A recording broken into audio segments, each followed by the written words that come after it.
સ્વાગત આપનું વિરામ બાદ અને અત્યારે હવે માર્કેટ પર ચર્ચા કરવા માટે આપણી સાથે પીએલ અસેટ મેનેજમેન્ટના ફંડ મેનેજર અને ક્વોન્ટ ઇન્વેસ્ટમેન્ટ સ્ટ્રેટેજીના હેડ સિદ્ધાર્થ વોરા જોડાઈ ગયા છે.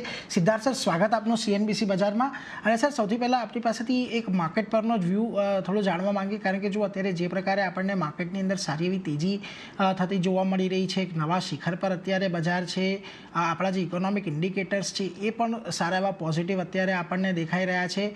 કઈ રીતે તમે અત્યારે હવે અહીંયાથી બજાર માટેની એક સ્ટ્રેટેજી લઈને ચાલી રહ્યા છો?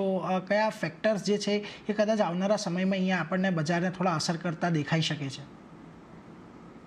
તો પહેલા તો બહુ ધન્યવાદ કે તમે મને આ શો પર બોલાવ્યો.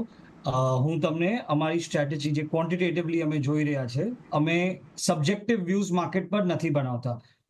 અમારા જેટલા બી વ્યૂઝ હોય એ data backed, indicators backed view હોય. તો અત્યારે અમે જેવી રીતે માર્કેટને જોઈ રહ્યા છે, ફર્સ્ટ તો વી નો કે volatility of the broader markets બહુ નીચે આવી ગઈ છે. જે ઇલેક્શન સુધીના બિલ્ડઅપમાં જે વોલેટિલિટી હતી, I think not just VIX, we have some other proprietary vol indicators also, but volatility has halved. એટલે અત્યારે એવું દેખાય છે કે માર્કેટમાં બહુ વધારે અનસર્ટનિટી નથી. જે માર્કેટ બ્રેથ બી બહુ કોલેપ્સ થઈ ગઈ હતી, that has also come off to new highs. So point is, we were at around 60-62% market breadth. We're now at 80-88% market breadth.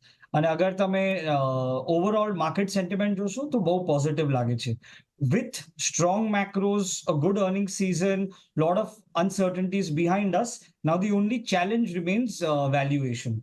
તો અત્યારે માર્કેટના વેલ્યુએશન ઘણા સ્ટ્રેચ છે. આજની તારીખમાં ખાલી 18% સ્ટોક્સ ઇન્ડિયામાં એવા છે જે 20ના પીઈ થી ઓછામાં મળે છે, which is an indicator કે overall market is quite expensive.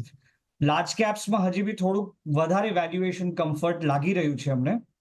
અને the way our portfolio is constructed, અમે છેલ્લા 1 વર્ષથી આ ફંડ ચલાવીએ છીએ.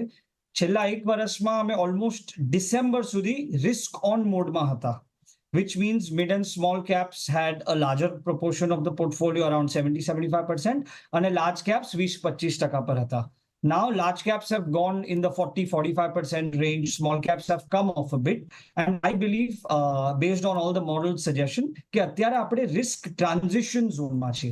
Risk transition zone માં it becomes very important to give more attention to quality, volatility and valuations. તો અમારા પોર્ટફોલિયોમાં એક કલર ચેન્જ થઈ રહ્યો છે. જે ગ્રોથ અને મોમેન્ટમ ઓરિએન્ટેડ પોર્ટફોલિયો સ્ટ્રેટેજી હતી, એમાંથી ક્વોલિટી, વેલ્યુ અને લો વોલેટિલિટી ઓરિએન્ટેડ સ્ટ્રેટેજી થઈ રહી છે. છેલ્લા 10 મહિનામાં પહેલી વાર અમે કન્ઝ્યુમર સેક્ટરમાં વેટ સિગ્નિફિકન્ટ ઇન્ક્રીઝ કર્યું છે. અરાઉન્ડ 18-20% વેટ કન્ઝ્યુમર ઓરિએન્ટેડ સેક્ટર્સમાં આપ્યું છે અને 12-15% વેટ હેલ્થકેર ઓરિએન્ટેડ સેક્ટર્સમાં આપ્યું છે.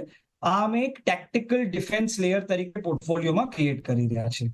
Other than consumer and healthcare, we continue to stay bullish on some of the pro-cyclical sectors, such as industrials, capital goods, defense, automobiles, and real estate. અગર આ ઇન્ડસ્ટ્રીયલ્સ, automobile અને real એસ્ટેટને હું જોઈ લઉં સાથે, તો around almost 55-65% of the portfolio is coming from these 3 sectors.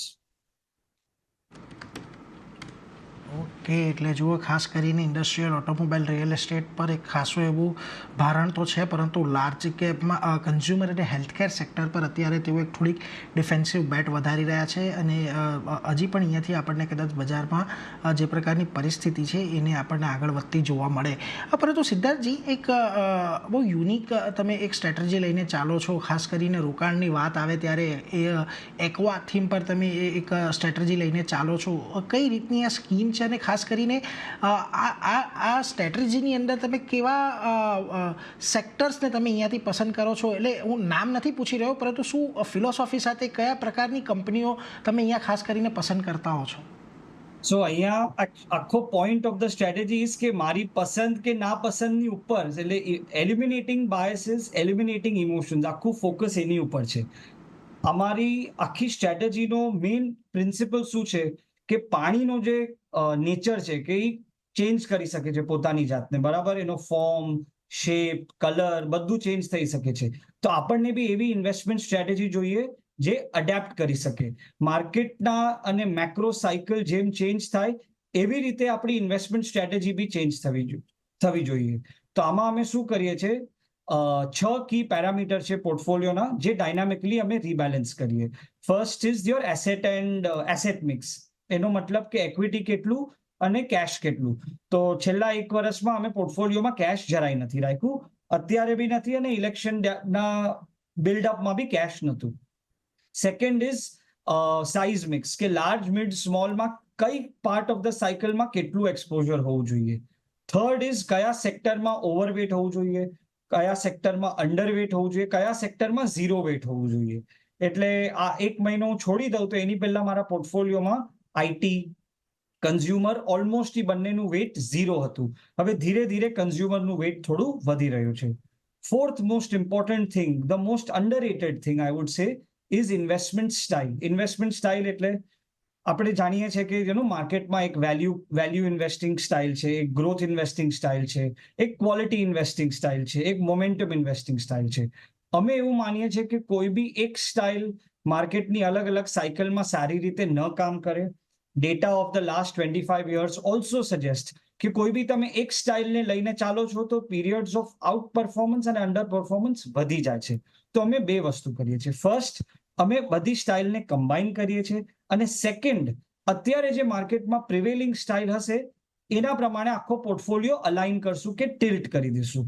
એનાથી અમને બહુ ફાયદો થાય છે કે એક જ સ્ટ્રેટેજીમાં ઇન્વેસ્ટરને ન વિચારવું પડે કે ક્યારે હું કોઈ વેલ્યુ ફંડ મેનેજરને બેક કરું, ક્યારે ગ્રોથ ફંડ મેનેજરને બેક કરું અને ક્યારે ક્વોલિટી ફંડ મેનેજરને બેક કરું. એક સ્ટ્રેટેજી અલગ અલગ સ્ટાઇલથી ઇન્વેસ્ટ કરી શકે છે.